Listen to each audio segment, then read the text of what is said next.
Stop treating market prices like gravity. Somebody is pushing the scale with their thumb. And I'm going to ask you to drop 2 comforting bedtime stories. That silver trades on pure supply and demand, and that the US financial arena is a neutral playing field. Because today, the trail isn't suspicious. It's traceable. It's documented. And for once, the people gaming the system ran into an opponent rich enough to force the receipts into daylight. It is Wednesday, February 4th, 2026, and the headline that should be everywhere is simple. The displayed price isn't Tigu about the real price. Week TV received intelligence about a deep-pocketed buyer, think 9 figures, who has been building a position in silver quietly, patiently, and with institutional-level tooling. Not a meme crowd, not a day trader. This is a professional operator. And he has now produced forensic analysis arguing that the automated pricing methods used by major bullion desks are deceptive. Remember that weird outage we discussed? The moment the exchange screens went blank? The sudden plunge that made no economic sense? They labeled it a technical hiccup, a data snafu. But what if it wasn't an accident at all? What if it was the same play, caught mid-motion? This investor combed through trade-by-trade records and highlighted 2 tactics that quietly siphon value from everyone else: order jumping and fake liquidity. If you've never heard of those, stay with me, because once you see it, you can't unsee it. And you will also understand why the next part, what's happening in the physical supply chain, feels like a horror movie. First, order jumping. Picture you place a buy order. You think you're entering a public marketplace. But the fastest computers can detect your intent fractions of a second before your order truly hits the open book. They slip in front. They buy first, then they sell to you a breath higher. It's microscopic per transaction, tiny edge, tiny profit, until it happens at industrial scale, millions of times day after day. How much does that add up to? Enough to quietly drain retirement accounts and redirect it into performance bonuses. Now the uglier trick? Fake liquidity, the kind that looks like a huge wall of selling or buying until it disappears.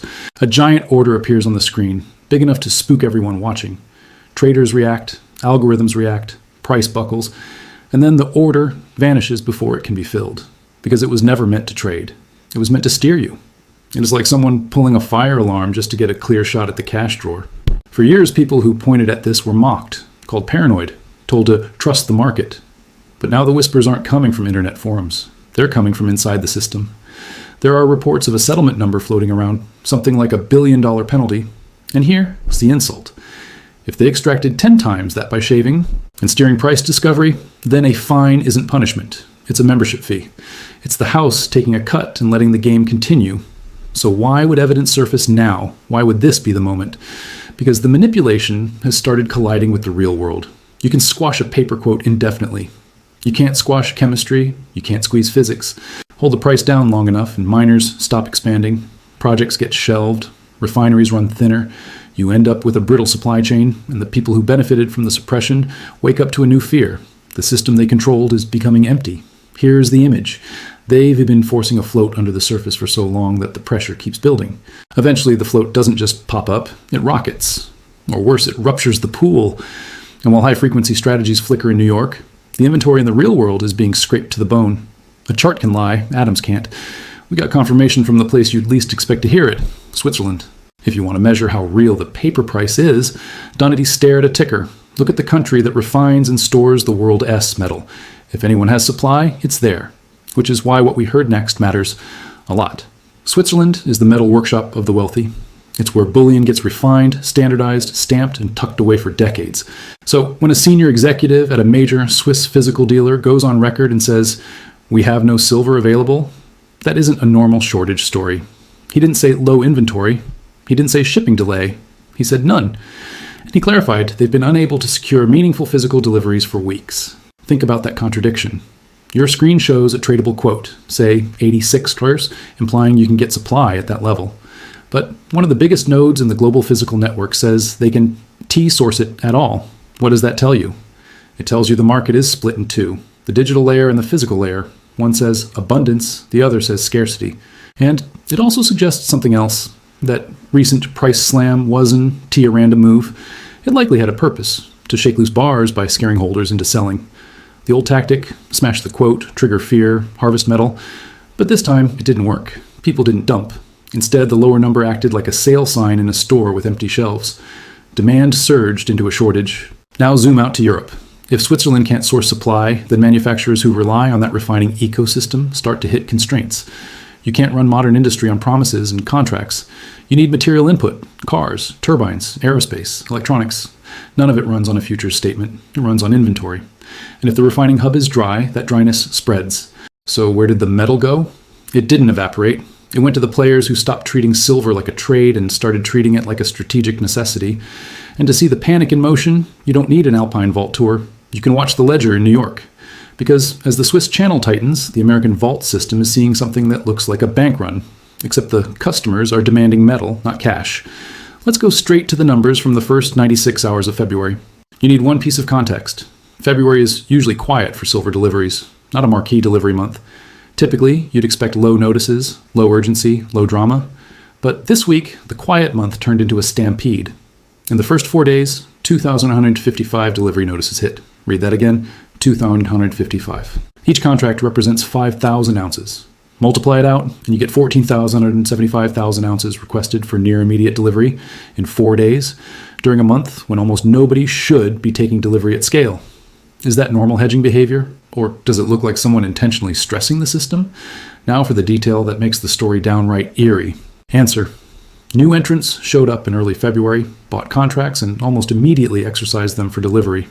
They weren't trading for a price move. They were using the futures market like a warehouse catalog. Buy it, claim it, move it. They came in and pressed the delivery button as fast as rules allow. Why? Because they believe the other channels are empty, or about to be. At that tempo, the system is bleeding millions of ounces a day. The registered inventory, the metal supposedly ready for delivery, starts to look less like a buffer and more like a countdown clock. And the headline becomes, "The price hit failed." Instead of scaring buyers off, it signaled vulnerability. When the house looks weak, predators smell it. So who are these predators? Who has the money, the logistics, and the confidence to demand roughly 15 million ounces in a blink during an off month without flinching? Let's call them the new longs. And they're dangerous for one reason. They are not bargaining for cash. They are bargaining for metal. In a typical setup, if you're long futures, you trade the contract and settle financially. You don't want the hassle of trucks and serial numbers and storage. But the new longs do. Their behavior suggests intent. Stress the delivery mechanism itself. Who could it be? A sovereign reserve allocator? A massive industrial consumer? A coordinated block of capital from family offices? We can't name them with certainty, but we can infer motivation. They looked at the physical bottlenecks. They heard the no-stock whispers. They saw London drains and Asian accumulation. And they concluded that the last place to obtain size at the displayed quote was the exchange pipeline in New York. So they went straight there. Here's where mechanics matter. When a delivery notice is served, the short side has to locate specific bars, confirm identifiers, and settle the transfer. That's not a video game. It's operational. And what happens if some of the available inventory is encumbered, leased, pledged, or double counted? Then delivery becomes a scramble. Borrow here, swap there, call in favors, shuffle paperwork. You can see stress indirectly when alternative settlement activity spikes, methods that effectively pay participants to accept something other than immediate metal. It is the quiet version of, take a premium and please don't ask for the bars today. But here's the nightmare scenario for the old guard. What if the new longs refuse the premium? What if they don't want cash, don't want yield, don't want to trade? They want the element. When delivery matters, the game changes. It becomes musical chairs with inventory, and suddenly the people who relied on paper flexibility discover that chairs aren't infinite. The new longs just grabbed far more seats than the room feels comfortable admitting, and someone else is watching this in real time, the US government. They can see the same strain signals. They can see tightness abroad. They can see delivery demand accelerating. And they may have concluded that letting the market run its course would drain strategic material into the wrong hands, or out of reach entirely, which sets up the next twist. The rules are being rewritten from Washington. Because the vault raid is only a symptom, the policy response is the diagnosis. Just hours ago, a message landed that changes the pricing landscape at its foundation. And if you think it's about letting markets work, you're not ready for what was said. At a critical minerals summit, Vice President J.D. Vance delivered remarks that sent shockwaves through commodity desks, not because of a vague promise, because of an explicit mechanism, a coordinated trading coalition across dozens of nations, U.S. partners included, aligning resource strategy. But the key phrase wasn't cooperation. It was something far more interventionist. He referenced establishing structured support levels for key inputs, silver included alongside other strategic materials.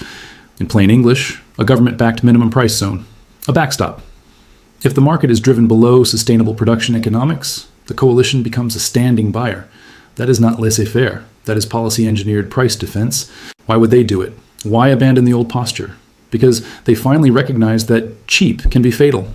When prices stay too low for too long, exploration dies, expansion stalls, and domestic supply becomes dependent on rivals.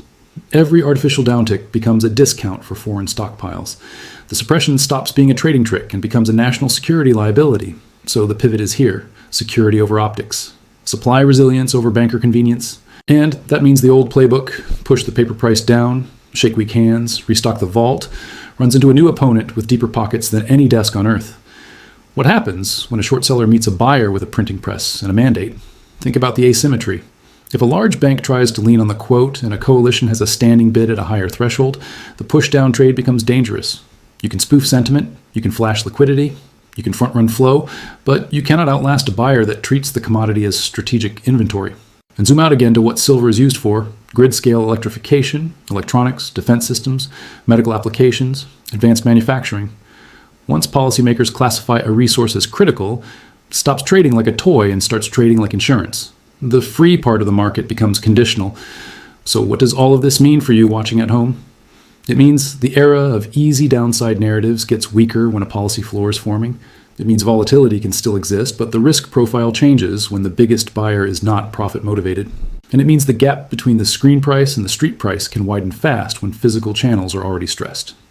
Now let's put the whole sequence together. We started with evidence of structural gamesmanship and electronic pricing. Then we hit the Swiss signal: physical sourcing problems where you'd expect abundance. Then we watched delivery demand in New York explode during a month that's normally sleepy, implying new, urgent buyers. And finally, we heard policy language that suggests managed support levels, different pieces, same direction. Here's the verdict. The system we were told was natural is being replaced openly by strategic management. For decades, the incentives favored keeping metal subdued, making currencies look stronger and hard assets less attractive. But now the incentive flipped. Suppression threatens supply. Supply threatens industry. Industry threatens security. So the mechanism flips too. That doesn't mean tomorrow is a straight line upward. It means the floorboards are being reinforced. It means if the displayed quote is pushed beneath what policymakers consider survivable for production, they can intervene as buyer of last resort. And when a floor forms under a market that's already tight physically, the ceiling becomes the unknown part. Here's the practical takeaway. If a formal support level is announced, say at SX, then purchasing below X becomes increasingly rare. Not because you guessed right, but because the structure changes. You can't reliably buy cheaper than a standing institutional bid designed to hoard. So if you're waiting for one more dip, ask yourself, are you waiting for something that policy is designed to prevent? And right now, we're in a strange in-between zone. Legacy algorithms still try to push quotes around, while a new policy framework is being built underneath. And that gap can close abruptly. When it does, premiums change. Availability changes, behavior changes. The new longs aren't waiting for press releases. That's why they moved first. If you got value from this breakdown, hit like and subscribe to Vantage Economics, because we track the intersection of markets, policy, and the real-world supply chain, not just headlines. Don't wait for the final paperwork to drop before you update your mental model. By the time official language becomes law, the easy opportunities are usually gone. Watch the physical signals, watch delivery behavior, watch policy framing. That's where the truth leaks first. The old story was, the market sets the price. The emerging story is, strategy sets the bounds. And once you see that, you stop asking whether the game is fair. You start asking who wrote the rules and why they're rewriting them now.